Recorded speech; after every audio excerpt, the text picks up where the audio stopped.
Hello and welcome to another episode of Go Williams Lake. Now I don't know about you, but I absolutely love coffee shops. There's such a social atmosphere.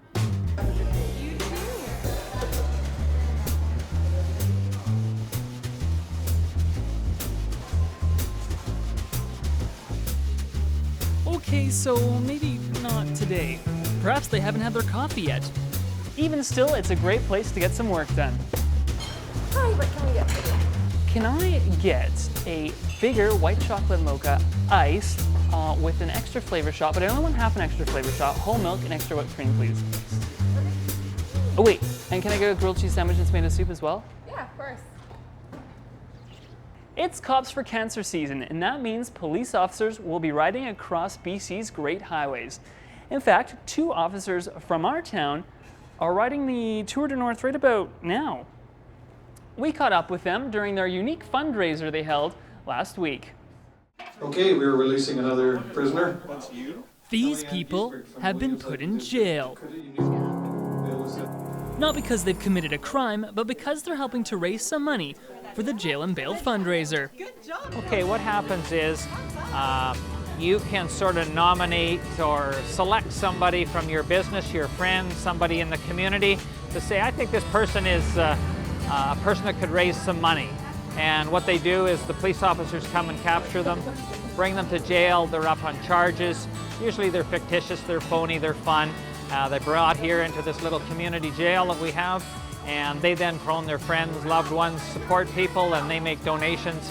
And this money is then turned over to the Canadian Cancer Society that manages it. We're not a bank! Well, apparently I've been charged today with indecent conversations at the work office and was picked up on a warrant. It's all in good fun with the money going towards a good cause. A cause that has 2 local officers riding over 700 kilometers from Prince George to Prince Rupert. So it's a fun time. Last year I said it was a time of a lifetime. I was riding for my buddy Nick Paul, a little lad that was fighting leukemia. I'm riding in his honor this year, his memory. Unfortunately, Nick passed away. And so it's with a heavy heart that I do it this year, but it's for a very good cause. It is my first time doing the Cops for Cancer ride. Looking forward to it. Been training. Dave Dixon, the other rider, is a good inspiration. I know Dave has 2,800 kilometers approximately in training. I have 2,000, just over 2,000. So I'm looking forward to it. Is it going to, I think if you put the time in, it'll be I think it'll pay off in the end. I'm excited to. I've heard nothing but good things about it, so I'm looking forward to it. So. Together, the 2 have raised quite the sum of money here, bringing them into the top 5 top fundraisers in the Tour de North, raising a total of over $25,000. We are fortunate. Williams Lake has wonderful people. Carol and her team from the Cancer Society have been great. The sponsorship has been great. It's a nice sunny day. What more can we ask for? It's warm now. It was cold when we started, but it's very warm now. It's great. If you want to donate, it's still not too late. Just log on to the Tour de North website. With Go Williams Lake, I'm Jonathan Horst.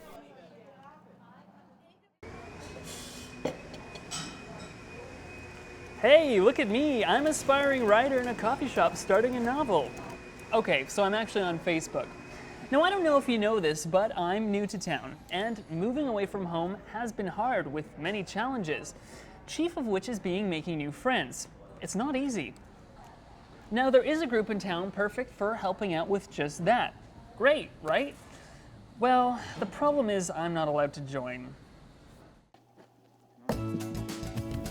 It's because I'm too young.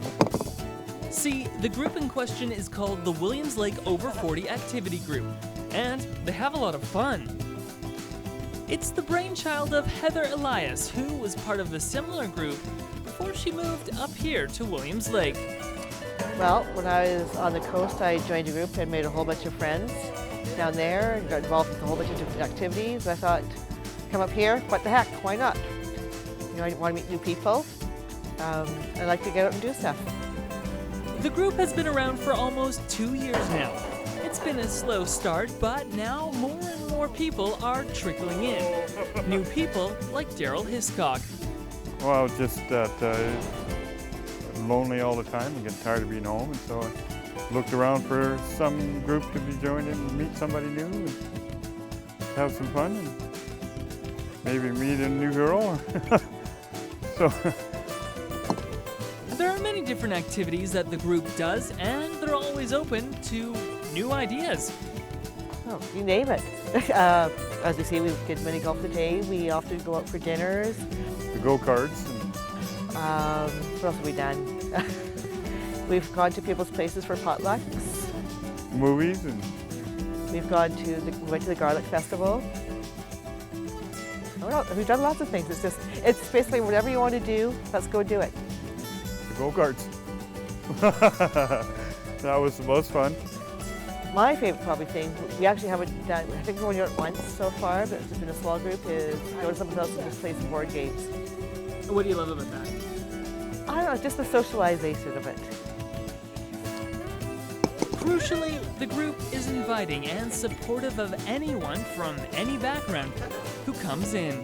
Oh, all of the people are great. They're all friendly and they understand where I'm coming from, being depressed, being alone, because they've been there.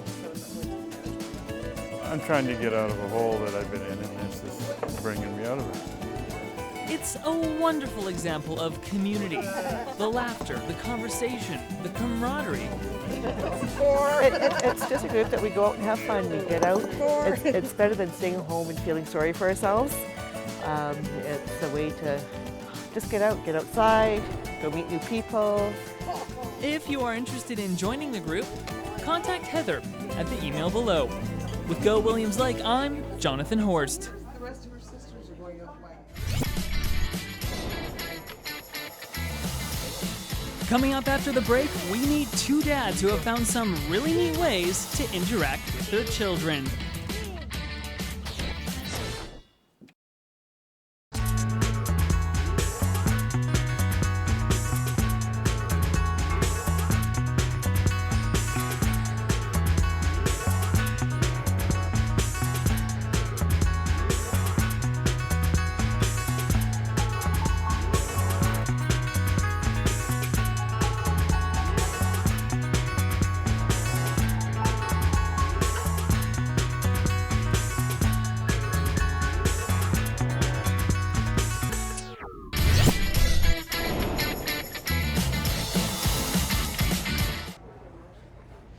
Welcome back.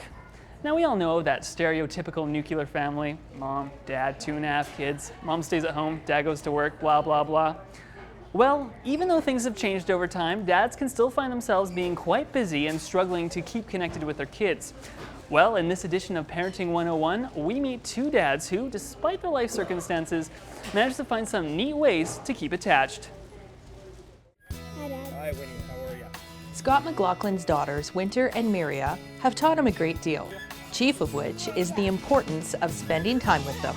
Well, being a dad, it's important to connect with your kids and spend time with them. I mean, they, depend on you to be there for them and to have those experiences with you. Kids crave that attention and that physical contact and that mental contact.